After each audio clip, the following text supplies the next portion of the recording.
fois que ça s'est fait, il faut que nous puissions entrer dans la relation. Donc, c'est ce que Dieu nous emmène à faire. Parce que la relation, c'est son projet initial. C'est ce qu'il voulait avec l'homme dès l'origine. C'est comme ça que la Bible nous dit que Dieu a créé l'homme en disant « faisons l'homme à notre image et notre ressemblance ». Et il l'a fait donc avec le mandat de gouverner, de dominer, de gouverner.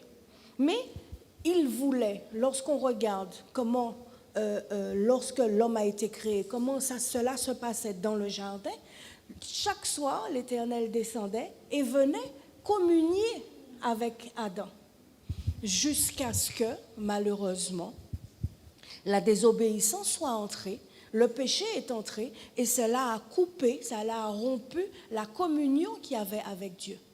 Et le problème, c'est que ce n'est pas seulement alors, cette désobéissance a introduit parce qu'en fait, quand ils étaient là, ils étaient mais dans la perfection. Il n'y avait pas de peur, il n'y avait pas de crainte, il n'y avait pas de problème. Il y avait tout, ils géraient, ils dominaient sur tout, ils étaient bien. Mais à partir du moment où cette désobéissance est entrée, la peur est entrée, la crainte est entrée. Donc, qu'est-ce que Adam a fait? Il est allé se cacher, ils sont allés se cacher. Donc, non seulement à cause de cette désobéissance, de ce péché, ils ont été chassés du jardin, mais en plus de cela, la communion qu'ils avaient, la relation qu'ils avaient a été rompue. Amen? Mais fais avec moi. Ouf, ça n'en est pas resté là. Amen? Par grâce, dans l'amour infini de notre Dieu, il avait déjà prévu que ça se passerait comme ça. Et il avait déjà prévu ce qui allait nous permettre de pouvoir retrouver une relation avec lui. Et c'est ainsi que Jésus est venu. C'est ainsi que Jésus est venu et qu'il a, par son sacrifice et par sa mort et par sa résurrection, il a à nouveau inauguré une voie, une nouvelle route par laquelle nous pouvons passer. C'est comme ça qu'il dit « Je suis le chemin, la vérité et la vie ». Une nouvelle route par laquelle nous pouvons retrouver une relation avec le Père. Nous pouvons retrouver, être réconciliés pour pouvoir arriver à cette intimité avec Dieu. Alléluia. Donc, au mois de mars, nous avons parlé de la relation. Et notre verset de référence, c'était 1 Corinthiens 6, le verset 17, qui dit « Mais celui qui s'attache au Seigneur est avec lui un seul esprit. » Alléluia. C'est-à-dire que celui qui a un seul esprit avec le Seigneur, c'est celui qui a une relation uniquement avec le Seigneur, pas plusieurs relations. On peut avoir, en tant qu'être humain, on peut avoir une relation avec plusieurs personnes, on peut avoir plusieurs amis, on a des relations avec nos familles, etc. Mais ce que lui nous dit, parce que là on parle de l'esprit, celui qui s'attache au Seigneur est avec lui un seul esprit. Le Seigneur, c'est l'esprit. Alléluia. Et donc, ce qu'il attend de nous, c'est que nous ayons une seule relation en tant qu'esprit, puisque nous sommes un esprit ayant une âme dans un corps. Il attend que nous ayons en tant qu'esprit cette relation avec le seul et vrai, unique esprit. Alléluia. Parce que nous pouvons avoir une relation avec toutes sortes d'autres esprits, avec des démons, avec les choses de ce monde, etc. D'accord? Mais ce qu'il attend de nous, c'est que nous ayons une seule et unique relation avec lui. Pourquoi? Parce que la relation, elle va produire quelque chose. Un homme et une femme qui se rencontrent, qui ont une relation, ils vont produire un enfant, n'est-ce pas? S'il n'y a pas ce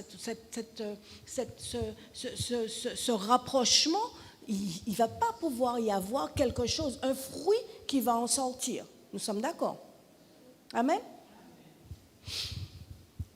Et donc, il nous dit qu'il s'attache. Donc, ça veut dire que l'attachement que nous devons avoir avec le Seigneur, ça n'est pas seulement un attachement qui est de temps en temps, mais ça doit être un attachement qui est permanent. Pourquoi? Parce que c'est esprit à esprit. La définition de relation, ce sont les liens entre deux personnes qui se rencontrent, se fréquentent et communiquent ensemble. Donc cette relation implique qu'il y ait un rapprochement, qu'il y ait une communication qui soit régulière, qu'il y ait une acceptation de la volonté de l'autre, qu'il y ait un abandon de soi, qu'il y ait un attachement, qu'il y ait de la fidélité, qu'il y ait de la continuité. Alléluia. Donc, si c'est ça la définition de la relation, lorsque le Seigneur nous a appelés au mois de mars à avoir une relation avec lui, il est en train de nous dire qu'il ne veut pas seulement que nous puissions croire qu'il existe, ni que nous cherchions à obtenir des choses de lui, mais ce qu'il veut, c'est que nous puissions nous approcher de lui, que nous puissions le fréquenter, et que nous puissions le fréquenter continuellement, pas une fois de temps en temps, quand ça nous arrange, quand nous en avons besoin, que nous puissions lui parler comme on se parle humainement dans une relation, et que nous puissions l'écouter. Et que lorsque nous l'avons écouté, que nous puissions faire ce qu'il nous dit. Alléluia. Parce que c'est lui qui est le maître des cieux et de la terre. C'est lui qui a tout créé. C'est lui qui connaît toutes choses, qui connaît les tenants et aboutissants de toutes choses. Donc c'est lui qui sait, lorsqu'il nous dit quelque chose, il sait que ce qu'il nous dit, c'est ce qui est bon pour nous. Même si nous n'avons pas envie d'entendre ce qu'il nous dit, mais il sait que ce qu'il nous dit de faire ou de ne pas faire, c'est ce qui est bon pour nous. Alléluia. Et donc, nous avons compris au travers de ce mois de mars où nous avons parlé de la relation, en tout cas je l'espère, nous avons compris que c'est au travers du Saint-Esprit que nous pouvons avoir cette relation. Parce que Jésus n'étant plus sur place, c'est le Saint-Esprit qui est en nous, qui vit en nous, qui nous rend capables d'avoir cette relation, qui nous rend capables d'avoir cette intimité, n'est-ce pas? Parce qu'il est là, il est présent, il n'est pas juste là, ce n'est pas un oiseau qui vole, ce n'est pas du feu, ce n'est pas du vent, non. Le Saint-Esprit, c'est une personne. Et l'apôtre nous l'a rappelé encore ce mois-ci, au travers des différents cultes que nous avons eus le dimanche, il nous a rappelé combien le Saint-Esprit, c'est une personne et combien le Saint-Esprit, c'est Dieu. C'est l'Esprit Dieu. C'est Dieu-Esprit. Alléluia. Et donc, ça n'est que par lui que nous pouvons avoir, ça n'est que par l'Esprit que nous pouvons avoir une relation avec Dieu, puisque c'est lui-même qui est Dieu, n'est-ce pas?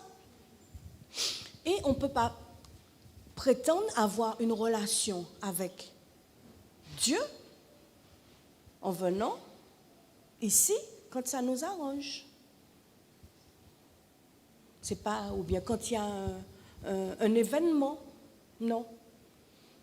Sa parole nous dit de ne pas abandonner notre assemblée. Sa parole nous dit de rester dans la communion fraternelle. La communion fraternelle, ça veut dire quoi? Ça ne veut pas dire la communion virtuelle. Désolé pour vous, mes bien-aimés qui êtes en ligne, mais la communion fraternelle, elle commence par la communion de personne à personne. Pourquoi? Parce que c'est là qu'il est au milieu de nous. Et il ne sera jamais de la même manière présent lorsque nous sommes rassemblés ensemble et lorsque nous sommes assis dans la maison, à la maison, dans le confort de notre maison, ou en train de faire autre chose que ce que nous sommes supposés faire, c'est-à-dire être dans cette atmosphère de sa présence. Donc, pour pouvoir le fréquenter, pour pouvoir avoir une véritable relation, nous devons obéir à ce qu'il nous demande. Nous devons faire ce qu'il attend de nous, parce qu'il sait pourquoi il nous le demande. Même si nous ne comprenons pas tout, mais lui, il sait pourquoi.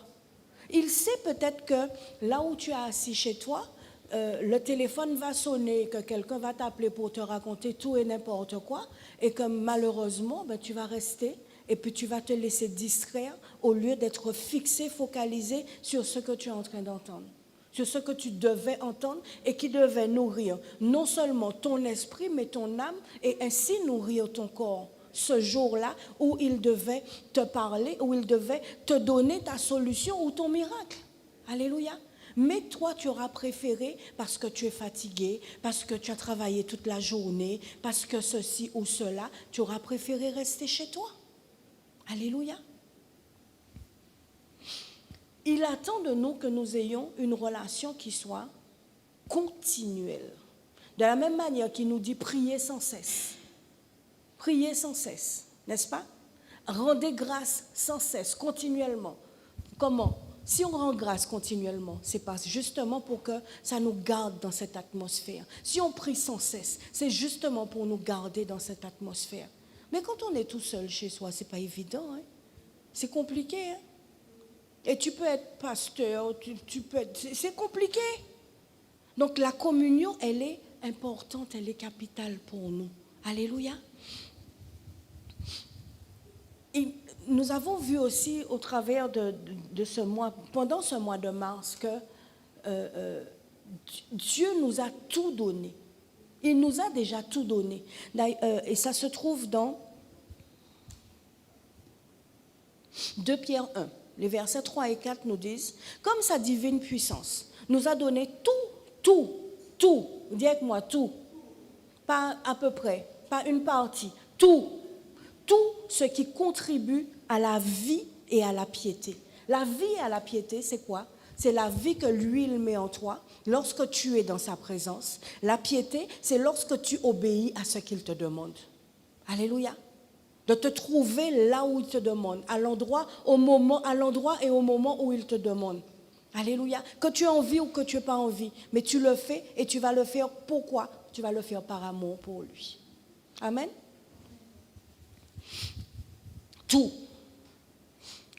Nous a donné tout ce qui contribue à la vie, à la piété, au moyen de la connaissance de celui qui nous a appelés par sa propre gloire et par sa vertu. Au moyen de la connaissance. La connaissance. La connaissance de quoi? La connaissance de celui qui s'est donné pour nous. La connaissance de celui qui, Jean 17,3 nous dit que la vie éternelle, c'est de connaître celui qui s'est donné, de connaître Jésus-Christ, de connaître Dieu et de connaître celui qui s'est donné pour nous, son Fils unique, le Fils du royaume qu'il a du... Ah, Seigneur. J'espère que vous comprenez, mes bien-aimés, l'importance. Il nous a déjà tout donné. Même si on a un petit peu, il nous parle que la foi, c'est comme un grain de sénévé. C'est tout petit, un grain de sénévé. Mais ça peut faire un arbuste. Cet arbuste-là peut abriter des oiseaux. On peut même venir prendre l'ombre à cet arbuste. Ça, on croit que c'est un grand arbre. Non, c'est un arbre qui peut monter à 2-3 mètres. Mais ça ne va pas monter plus que ça. Mais on peut avoir de l'ombre. C'est pas énorme.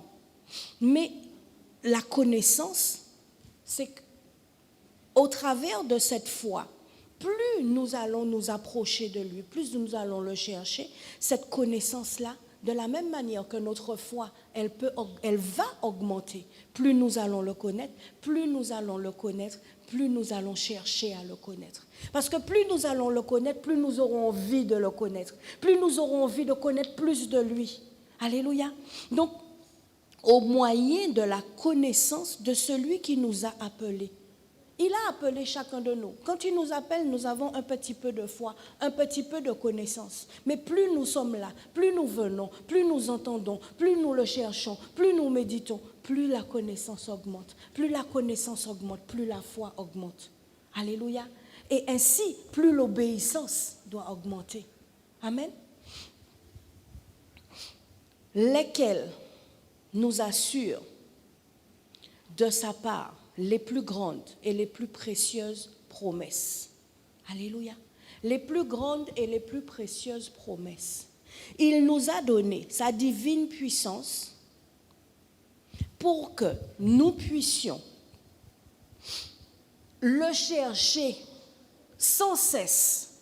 Et lorsque nous le faisons, les promesses, les meilleures promesses qui existent et qui pourraient exister, les promesses-là, elles sont notre partage. Elles sont notre partage. Nous y avons droit, c'est notre héritage. Alléluia. Mais pour cela, nous devons avoir cette relation avec lui. Entrer chaque jour dans cette relation avec lui. Ne pas laisser les choses prendre plus d'importance que la relation que nous avons avec lui. La communauté nous apprend la relation avec lui, nous apprend à justement rechercher la relation personnelle avec lui. Alléluia.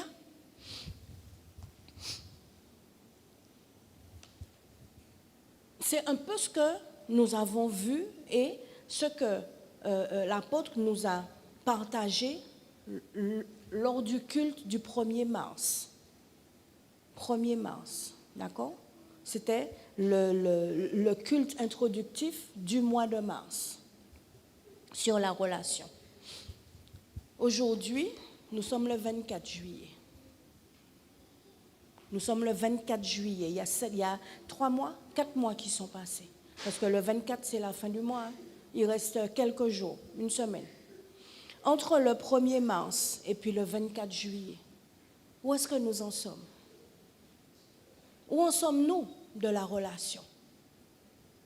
Qu'est-ce que nous avons fait de tout ce que nous avons entendu lorsque nous sommes venus, lorsque nous avons été sur l'église en ligne le matin, que nous avons entendu la parole, lorsque nous avons prié, médité personnellement? Où est-ce que nous en sommes? Est-ce que nous sommes maintenant plus attachés au Seigneur pour que nous soyons un seul esprit avec lui? Ou alors, est-ce que nous sommes les mêmes personnes?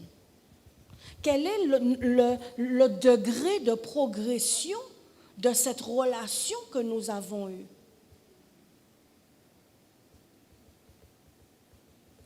Ce sont des questions. C'est une question capitale que nous devons nous poser et que chaque jour nous devons nous poser. Parce que celui qui s'attache au Seigneur est avec lui un seul esprit. Ça veut dire que si tu es véritablement un seul esprit avec le Saint-Esprit, tes pensées sont alignées avec ses pensées. Ta bouche est alignée avec ce qui est écrit, ce qui est dans les Écritures. Ta manière de vivre est alignée avec cela. Pourquoi? Parce que c'est un seul esprit. Alléluia. Un seul esprit dans le corps. Tes désirs, tes intentions, tes motivations, tout cela doit être aligné avec le Saint-Esprit. Où en sommes-nous? Où en sommes-nous? Alors qu'il y a le sacrifice, alors que Jésus a payé le prix pour que nous puissions avoir cette relation. Où en sommes-nous? Moi, je vous dis, pendant que je travaillais sur le message, je n'étais pas réjouie. Je n'étais pas réjouie de moi-même parce que ma relation aurait dû être beaucoup plus profonde, beaucoup plus intime. Elle aurait dû être meilleure. Alléluia. Et même si nous avons progressé entre le 1er mars et le 24 juillet, mais il y a encore mieux, il y a encore plus.